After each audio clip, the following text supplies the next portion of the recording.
জাবিদির biology, এই টপিকগুলো থেকেই 100% প্রশ্ন আসবে। তোমাকে চ্যালেঞ্জ দিয়ে বলতেছি, ইনশাল্লাহ আমি নিজে 1.5 থেকে 2 ঘন্টা অ্যানালাইসিস করে ঘেটে ঘেটে এই টপিকগুলো বানাইছি। এগুলো থেকে যদি পড়ো, আল্লাহর রহমতে 100%-এর 100%ই হচ্ছে তুমি কমন পাবে, একদম টপিক সহ। ঠিক আছে, কোন কোন চ্যাপ্টারের কি কি জিনিস। আচ্ছা, প্রথমে আসো, কোষ ও এর গঠন। জাবিতে সবচেয়ে বেশি প্রশ্ন আসে বায়োলজি থেকে। টোটাল 80 মার্কের মধ্যে অর্ধেকের বেশি 44 মার্কে আসে বায়োলজি থেকে। তার মানে বুঝতেছো যে বায়োলজি তুমি যদি জেনে ফেলতে পারো যে 100% প্রশ্ন কোত্থেকে আসবে, তুমি অন্য যে কোনো কারো থেকে সবচেয়ে বেশি এগিয়ে থাকবা, চান্স পাওয়ার দৌড়ে তুমি আগায় থাকবা। আসো তাহলে প্রথমে কোষের গঠন থেকে। কোষ সম্পর্কিত হচ্ছে বিভিন্ন আবিষ্কারক, তারপরে কোষের প্রকারভেদ, ওই যে প্রকৃত কোষ অপ্রকৃত কোষের বিভিন্ন প্রকারভেদগুলা, এক্সাম্পলগুলা। তারপর হচ্ছে কোষস্থ জড় বস্তুর মধ্যে কোষ প্রাচীর, নির্জীব বস্তু, কোষ ঝিল্লি, plastid, mitochondria, endoplasmic reticulum, ribosome, তারপরে হচ্ছে গলগি বস্তু, নিউক্লিয়াস, লাইসোসোম। এগুলো হচ্ছে একবার করে কি পড়বা? আচ্ছা, মাইটোকন্ড্রিয়া 2বার লিখছি। এগুলো হচ্ছে একবার করে হচ্ছে জাস্ট দাগানো লাইন, বোল্ড লাইন, আর হচ্ছে তুমি এক্সাম্পলগুলো পড়বা। দাগানো লাইন, বোল্ড লাইন গুরুত্বপূর্ণ, মানে বইয়ের ভিতরে বোল্ড লাইন, দাগানো লাইন, আর হচ্ছে তুমি কাজগুলা পড়বা, এই অঙ্গাণুগুলোর কাজ। এরপরে আসো ক্রোমোজোম, তারপরে নিউক্লিক অ্যাসিডের মধ্যে হচ্ছে তোমার ডিএনএ, আরএনএ, এদের একটা ছক আছে, পার্থক্য, এগুলো একটু পড়বা। ক্রোমোজোমের গঠনগুলো দেখবা, জেনেটিক কোডন লাস্টের দিকে। এখান থেকেই মোটামুটি হচ্ছে তুমি কমন পেয়ে যাবা। ট্রান্সক্রিপশন, ট্রান্সলেশনে জাস্ট একবার করে একটা লাইন পড়তে পারো, যে ট্রান্সক্রিপশন কি, যে ট্রান্সলেশন কি, যে এমআরএনএ থেকে প্রোটিন তৈরিটা হচ্ছে ট্রান্সলেশন, ট্রান্সক্রিপশন হচ্ছে ডিএনএ থেকে এমআরএনএ তৈরির পদ্ধতি। এইগুলো জাস্ট একটা লাইন পারলেই হবে, আর সাথে এগুলো দেখলেই 100% কমন চলে আসবে। এবার আসো কোষ বিভাজন থেকে কি কি প্রশ্ন আসে। কোষ বিভাজনের মধ্যেও আবিষ্কারকের একটা গুরুত্বপূর্ণ ভূমিকা আছে। যেমন ধরো হচ্ছে মাইটোসিসের কে আবিষ্কার করছে, কে নামকরণ করছে, মায়োসিস প্রথম কে পর্যবেক্ষণ করছে, কে নামকরণ করছে। ঠিক আছে, হাবিজাবি জিনিসগুলা এই চ্যাপ্টারে আছে। তারপর হচ্ছে সর্বদাই বিভাজিত হয়, এরকম কিছু কোষের এক্সাম্পল, আর হচ্ছে বিভাজন ক্ষমতাবিহীন কোষের এক্সাম্পল। খুবই ইম্পর্টেন্ট ভাই, জাবিতে প্রচুর প্রশ্ন আসে। ইন্টারফেজের বিভিন্ন ধাপ, জি1 দশা, এস দশা, জি2 দশায় কি হয় না হয়, এবং এই কোষ চক্রের হচ্ছে কে কোনটাকে নিয়ন্ত্রণ করে, সাইক্লিন কাকে কাকে নিয়ন্ত্রণ করে, খুবই ইম্পর্টেন্ট, এগুলো থেকে প্রশ্ন আসে।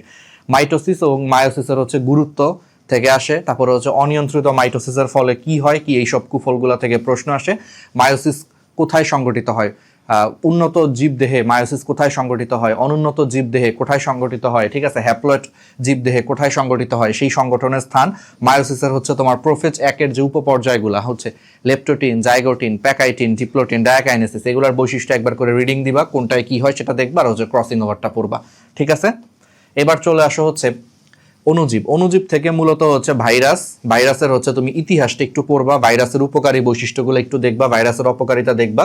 ভাইরাসের ক্লাসিফিকেশন আছে বিভিন্ন, এগুলোর এক্সাম্পলগুলো আসে, ক্লাসিফিকেশন, ভাইরাসের এক্সাম্পল, এগুলো দেখবা। ব্যাকটেরিয়া থেকেও সেম, ভাইরাসের মতোই তুমি হচ্ছে যে ইতিহাসটা হচ্ছে পড়বা, তুমি হচ্ছে ব্যাকটেরিয়ার উপকারিতা অপকারিতা পড়বা, শ্রেণীবিন্যাস, ব্যাকটেরিয়ার যে শ্রেণীবিন্যাসটা আছে দেখবা, ব্যাকটেরিয়ার গঠন বৈশিষ্ট্য একবার করে দেখবা। আর হচ্ছে ম্যালেরিয়া পরজীবী থেকে মোটামুটি হচ্ছে ম্যালেরিয়া পরজীবীর একটু ইতিহাস থেকে হালকা পাতলা প্রশ্ন আসে, যে ম্যালেরিয়া কোন ভাষার শব্দ থেকে আসছে, এরকম প্রশ্ন আসে। ম্যালেরিয়া পরজীবীর যে প্রকারভেদ আছে, ওই যে প্লাজমোডিয়াম ভাইভ্যাক্স, প্লাজমোডিয়াম ফ্যালসিপেরাম, ঠিক আছে, প্লাজমোডিয়াম ওভালে, ঠিক আছে, প্লাজমোডিয়াম ম্যালেরিয়া, প্রকারভেদগুলো পড়বে, এবং কোনটার জন্য কোন রোগ হয় সেটা দেখবে, এবং এই কোনটার সুপ্তাবস্থা কত, কোনটা আক্রমণ করলে সুপ্তাবস্থা কত, সেগুলো পড়বা। আর ম্যালেরিয়া পরজীবীর জীবনচক্রের বিভিন্ন ধাপ, ঠিক আছে, স্পোরোজয়েড, ক্রিপ্টোজয়েড, মেটাক্রিপ্টোমেরোজয়েড, এগুলো কখন কোনটা দেখা যায়, আর হচ্ছে লক্ষণ এবং চিকিৎসাগুলো একবার করে পড়বা। ওকে, এবার চলে আসো হচ্ছে নগ্নবীজ আবৃতবীজ উদ্ভিদ। নগ্নবীজ আবৃতবীজ উদ্ভিদের মধ্যে একদমই সিম্পল, একদমই অল্প কিছু জিনিস পড়তে হয়। সেটা কি কি? নগ্নবীজ আবৃতবীজের প্রথমেই হচ্ছে বৈশিষ্ট্য এবং নগ্নবীজ আবৃতবীজ উদ্ভিদের পার্থক্য। তারপরে ওই যে ডক্টর আর্থার ক্রনকুইস্টের হচ্ছে যে একটা গোত্রের প্রকারভেদ আছে, ঠিক আছে, ওই আবৃতবীজ উদ্ভিদের ক্ষেত্রে, সেটা হচ্ছে একটু পড়বা। তারপরে নগ্নবীজের মধ্যে সাইকাসের বৈশিষ্ট্যগুলো, কোরালয়েড মূল নিচের কোনটায় পাওয়া যায়, ঠিক আছে, কোরালয়েড মূলে কে কে আক্রমণ করে, এই সমস্ত জিনিসগুলো একটু পড়বা।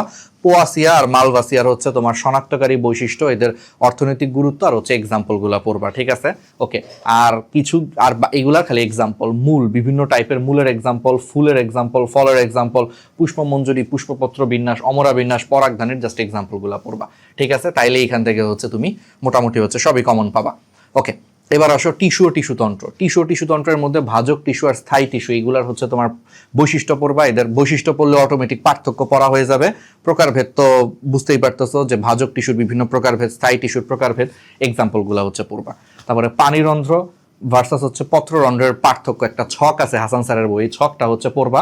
আর হচ্ছে একবীজপত্রী এবং দ্বিবীজপত্রী উদ্ভিদের হচ্ছে মূল এবং কাণ্ডের বৈশিষ্ট্যগুলো ভালো মতো পড়বা, হাসান স্যারের বইয়ে পয়েন্ট করে দেওয়া আছে পড়বা। আর ভাস্কুলার বান্ডেলের প্রকারভেদটা খুব ভালো মতো পড়বা, কোনটা কোথায় পাওয়া যায়, কোন ধরনের ভাস্কুলার বান্ডেল কোথায় পাওয়া যায়, একদম ছোট পড়া, এগুলো পড়তে বেশি সময় লাগবে না। তারপরে চলে আসা হচ্ছে উদ্ভিদ শারীরতত্ত্ব। উদ্ভিদ শারীরতত্ত্ব চ্যাপ্টারটা একটু বড়, তবে এখান থেকে বড় হইলেও বেশ কিছু নির্দিষ্ট কিছু টপিক আছে, এগুলা থেকেই বারবার আসবে। প্রথমেই আসা হচ্ছে ম্যাক্রো এবং মাইক্রো মৌল, এগুলা থেকে পরীক্ষায় আসবে, বুঝতে পারতেছো, এক্সাম্পলগুলো আসবে। উপকারী মৌলগুলা থেকে আসবে, খনিজ লবণের হচ্ছে মতবাদগুলা থেকে বোল্ড লাইন এক্সাম্পল বৈশিষ্ট্য পড়বা, প্রশোধনের প্রকারভেদ এবং প্রভাবক পড়বা। তারপর হচ্ছে C3 ভার্সাস C4 চক্র, এদের হচ্ছে বৈশিষ্ট্য পার্থক্য, C3 C4 উদ্ভিদের বৈশিষ্ট্য পার্থক্য, সালোক সংশ্লেষণ থেকে ফটো রেসপিরেশন কোথায় কোথায় হয়, কোন কোন অঙ্গাণুতে হয়, এগুলা হচ্ছে দেখবা। সালোক সংশ্লেষণের প্রভাবকগুলো দেখবা, আলোক পর্যায়ে কি হয়, অন্ধকার পর্যায়ে কি হয়। আর শ্বসন থেকে কি পড়বা, অবাধ শোষণ সবাধ শোষণ, এই দুটার পার্থক্য, গ্লাইকোলাইসিসের ধাপ এবং বিভিন্ন ধাপের মধ্যে এনজাইমগুলা, ক্রেবস চক্রেরও বিভিন্ন ধাপ এবং এনজাইমের জাস্ট নামগুলা। ইলেকট্রন ট্রান্সপোর্ট সিস্টেমের হচ্ছে এটিপির একটা ছক আছে, কোন ধাপে শ্বসনের সবাধ শোষণের কোন ধাপে কয়টা করে এটিপি উৎপন্ন হয়, ছকটা হচ্ছে পড়বা, ঠিক আছে। এগুলা পড়লে ইনশাল্লাহ 100% হচ্ছে এখান থেকে প্রশ্ন আসবে। শুনো, একটা কথা হচ্ছে বলি, তুমি নিজেকে এভারেজ মনে করতে পারো, কিন্তু মনে রাখবা একজন এভারেজ স্টুডেন্টও যদি এই সাজেশনগুলো যদি সুন্দর করে পড়ে, তুমি ইনশাল্লাহ যাবি ডি ইউনিটে হচ্ছে চান্স পেয়ে যাবা। আর বায়োলজি থেকেই সবচেয়ে বেশি প্রশ্ন আসে, তুমি পারবা। আমার কথা হচ্ছে ভাই, একটা এভারেজ স্টুডেন্ট আর একটা টপ লেভেলের স্টুডেন্ট, এদের মধ্যে আসলে মেইন পার্থক্যটা কিছুই না ভাই। ওর দুইটা হাত বেশি আছে, ও ভাত বেশি খায়, ওর শক্তি বেশি, ব্যাপারটা এরকম না। পার্থক্যটা হচ্ছে জাস্ট মাইন্ডসেটের পার্থক্য। একজন টপ স্টুডেন্ট যদি ওর পড়ালেখার অবস্থা খারাপও থাকে, ও তাও চিন্তা করে যে আমি কাম ব্যাক করতে পারবো, আমি টপ করতে পারবো, এবং এই মানসিকতাই, পজিটিভ মানসিকতা ওকে আগায় নেয়। আর একজন এভারেজ স্টুডেন্ট, তুমি কি করো, আমি পিছায় গেছি ভাই, আমি পিছায় গেছি ভাই, আমি পিছায় গেছি, আমার দিয়ে হবে না ভাই, একটা সাজেশন দেন ভাই, আমি পিছায় গেছি ভাই, এটাই তুমি সারাদিন চিন্তা করতে থাকো। এই চিন্তার কারণেই তুমি আলটিমেটলি এভারেজই থেকে যাও, তুমি আসলে টপ লেভেলে আসতে পারো না। অথচ তুমি খোঁজ নিয়ে দেখবা যে অনেক টপার পোলাপাইনেরও লাইফে কিছু খারাপ দিন যায়, পারিবারিক সমস্যা থেকে শুরু করে অনেক প্রবলেমই অনেকের মধ্যে থাকে, ঠিক আছে। কিন্তু টপার স্টুডেন্টগুলা ওই সমস্যার পরও ওদের মাইন্ডসেটটার কারণে ওরা কাম ব্যাক করতে পারে, ওরা ঘুরে দাঁড়াইতে পারে। ওরা চিন্তা করে ঠিক আছে, আমি 1 মাস পড়তে পারি নাই, 1 মাস পিছিয়ে গেছি, সামনের 1 মাস এমন পড়া দিব যে আমি সবার থেকে আগায় যাব। এইটা হচ্ছে একটা টপারের মাইন্ডসেট, আর কিছু না। আর তুমি 1 মাস পিছিয়ে গেলে পরের 6 মাস ওই 1 মাস পিছিয়ে গেছো এটা চিন্তা করতে করতে পরের 6 মাস তুমি আরো পিছিয়ে যাও, আমি তো পিছিয়ে গেছি, আমি তো পিছিয়ে গেছি। মাইন্ডসেট চেঞ্জ করো, এইভাবে এগুলো একদম ঘন্টা ধরে হচ্ছে পড়ো। এখানে যেই টপিকগুলো বলছি, এই টপিকগুলো 30 থেকে 40 ঘন্টা বা 40 থেকে 50 ঘন্টা তুমি যদি পড়ো তাইলেই হয়ে যাবে। আর অ্যাডমিশনের ডেইলি 10-12 ঘন্টা সবাই পড়ে, তো তোমার এগুলা 4 থেকে 5 দিনের পড়া। কারণ তুমি নিশ্চয়ই যাবি ডির আগে তুমি মেডিকেল প্রিপারেশন নিছো ফার্স্ট টাইম বা সেকেন্ড টাইম, বা তুমি সারা বছর ধরে যারা ভার্সিটি প্রিপারেশন নিছো, ডেফিনেটলি তুমি সেকেন্ড টাইম যারা নিছো তারা তো আগের থেকেই কি বায়োলজি পড়ছো, বা তুমি এইচএসসি 25 ব্যাচ, তুমি হচ্ছে যে এইচএসসির সময় তো বায়োলজি কিছু না কিছু পড়ছো, এগুলো সব পড়া জিনিসই, বাইরের কোনো জিনিস না। সো মাইন্ডসেট যদি ঠিক করো, 4 থেকে 5 দিনে টানা লেগে থাকলে এগুলো পড়া সম্ভব টপারদের মতো, বুঝছো। টপার আর তোমার মধ্যে পার্থক্য আসলে মাইন্ডসেটের, আর কিছু না। ওকে, এবার চলে আসো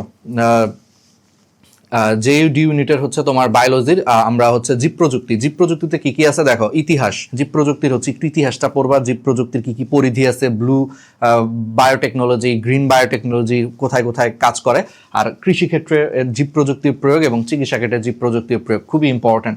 তারপরে হচ্ছে টিস্যু কালচারের ধাপগুলো আসে, টিস্যু কালচারের সংজ্ঞা, টিস্যু কালচারের কিছু প্রকারভেদ আছে, একবার করে হচ্ছে দেখবা। তারপরে চলে আসো হচ্ছে জেনেটিক ইঞ্জিনিয়ারিং এর মধ্যে রিকম্বিনেন্ট ডিএনএটা একটু দেখবা, প্লাজমিডের বৈশিষ্ট্যগুলো একটু পড়বা, জেনেটিক ইঞ্জিনিয়ারিং এর ধাপগুলো হচ্ছে একবার দেখতে হবে। জিন ক্লোনিং এর সময় যে ডলি ভেড়ার জিনিসটা একটু বিস্তারিত পড়বা, আর জিনোম সিকোয়েন্সিং এর হচ্ছে ব্যবহার, কি কি কাজে লাগে, শেষ। ওকে, তাহলে এরই সাথে আমাদের হচ্ছে কি হয়ে গেল, তোমার বোটানি শেষ হয়ে গেল। এবার আসো জুওলজি। জুওলজিতে কি কি পড়তে হবে দেখো, প্রাণীর বিভিন্নতা ও শ্রেণীবিন্যাস থেকে হচ্ছে সিলম, প্রতিসাম্য, তুমি হচ্ছে ভ্রূণস্তর, নটোকর্ড, খণ্ডকায়ন, মেরুদণ্ড, এগুলোর প্রত্যেকটার এক্সাম্পল পড়বা, কোনটা কোথায় পাওয়া যায়, অপ্রকৃত সিলম কোথায় পাওয়া যায়, প্রকৃত সিলম কোথায় পাওয়া যায়, সিলম কোথায় পাওয়া যায় না, তারপরে অপ্রতিসম কারা, গলীয় প্রতিসম কারা, এইসব জিনিসগুলা, দ্বিস্তরী প্রাণী কোনগুলা, ত্রিস্তরী প্রাণী কোনগুলা, ডিপ্লোব্লাস্টিক, ট্রিপ্লোব্লাস্টিক, তারপরে হচ্ছে নটোকর্ডের বৈশিষ্ট্যগুলা, ঠিক আছে, এগুলো হচ্ছে একটু পড়বা। খণ্ডকায়ন কোন পর্বের প্রাণীতে পাওয়া যায়, এগুলো হচ্ছে আসবে। অঞ্চলায়ন কোন পর্বের প্রাণীতে পাওয়া যায়, আসবে। আর প্রাণী জগতের যে বিভিন্ন পর্ব আছে, যে স্পেশাল নাম, এদের বৈশিষ্ট্যগুলো, স্পেশাল বৈশিষ্ট্যগুলো, যে দেখবে যে বইয়ে কিছু বৈশিষ্ট্য বোল্ড করে দেওয়া আছে, স্পেশাল নাম, স্পেশাল বৈশিষ্ট্য, আর হচ্ছে এক্সাম্পল, ঠিক আছে। এটা আসলে স্পেশাল নাম লেখা উচিত, বিশেষ নাম, বিশেষ নাম, বিশেষ বৈশিষ্ট্যগুলা, মানে সব বৈশিষ্ট্য আসে না, গুরুত্বপূর্ণ বৈশিষ্ট্য আসে। যেমন কোন পর্বের প্রাণীদের রেচনাঙ্গ হচ্ছে শিখাকোষ নামে পরিচিত, এটাই পরীক্ষায় আসবে। শিখাকোষ একটা স্পেশাল বৈশিষ্ট্য, এটা আসবেই পরীক্ষায়, তুমি ধরে না এরকম স্পেশাল জিনিসগুলো আসবে। তারপরে করডাটা পর্বের হচ্ছে শ্রেণী বিভাগটা, করডাটা পর্বকে অনেকগুলো উপপর্বে ভাগ করা যায়, সেগুলোর বৈশিষ্ট্য, এক্সাম্পল, শ্রেণীগুলোর এক্সাম্পল। ওকে, এগুলা তুমি পারবা। প্রাণীর পরিচিতির মধ্যে হচ্ছে হাইড্রা থেকে বাহ্যিক গঠন, হাইড্রার মিথজীবিতার এক্সাম্পল কোথায় কোথায় দেখা যায়, সমার সর্টিং আর হচ্ছে লুপিং এর মধ্যে পার্থক্য, বৈশিষ্ট্য, নেমাটোসিস্টের হচ্ছে প্রকারভেদ, হাইড্রা নেমাটোসিস্টের প্রকারভেদ এবং এক্সাম্পল। ঘাসফড়িং থেকে হচ্ছে দৈহিক গঠনটা একটু একবার করে পড়বা। ঘাসফড়িং এর পৌষ্টিকতন্ত্র, রক্ত সংবহন তন্ত্র, শ্বসন তন্ত্রটা একটু বোল্ড লাইন, গুরুত্বপূর্ণ বৈশিষ্ট্য, দাগানো লাইনগুলা হচ্ছে বই থেকে একটু দেখবা। ওমাটিডিয়ামের গঠনটার কি কি জিনিস পাওয়া যায়, আর অ্যাপোজিশন ভার্সাস সুপারপজিশন দুইটার একটা ছক আছে, ওই ছকটার পার্থক্য আছে, ওই পার্থক্যটা দেখবা। তারপর হচ্ছে রুই মাছ থেকে হচ্ছে কি পড়বা, ধমনীতন্ত্র, শিরাতন্ত্র খুব ভালো মতো পড়বা। সবার আগে পাকনার মধ্যে মূলত কি কি টাইপের পাকনা আছে, পাকনার কোন পাকনায় কয়টা রশ্মি আছে সেগুলা পড়বা। বাহ্যিক গঠনের মধ্যে মূলত আইস আর শ্বসনতন্ত্র, ভিতর থেকে হচ্ছে শ্বসনতন্ত্রটা একটু পড়বা। পরিপাক শোষণ থেকে কিছুই না, দাঁত, দন্ত সংকেতের একটু রিডিং দিবা। সাতকড়ি, জিব্বার কোথায় কোন টাইপের সাতকড়ি আছে, পাকস্থলী, ক্ষুদ্রান্ত, বৃহদান্তের জাস্ট রিডিং দিবা, ঠিক আছে, তাইলেই পারবা। গ্রন্থির ভূমিকার মধ্যে লালা গ্রন্থি, যকৃৎ, অগ্নাশয়, আন্তরিক গ্রন্থি, গ্যাস্ট্রিক গ্রন্থির কি কি এনজাইম বের হয়, কি হাবিজাবি হয় পড়বা। ওইগুলো পড়লে এমনিতেই তোমার আলাদা করে প্রোটিন, লিপিড এবং শর্করা পরিপাকের এনজাইমগুলোর নাম আর পড়া লাগবে না, এমনি পড়া হয়ে যাবে। বিএমআই থেকে হচ্ছে ছকগুলা পড়বা। আর স্থূলতার হচ্ছে কারণ চিকিৎসা রিডিং দিবা। আর স্নায়ুতন্ত্রের পরিপাক এবং হরমোনের ভূমিকা রিডিং দিবা, কোন হরমোন কি কাজ করে, দ্যাটস ইট, এগুলো পড়লেই হবে।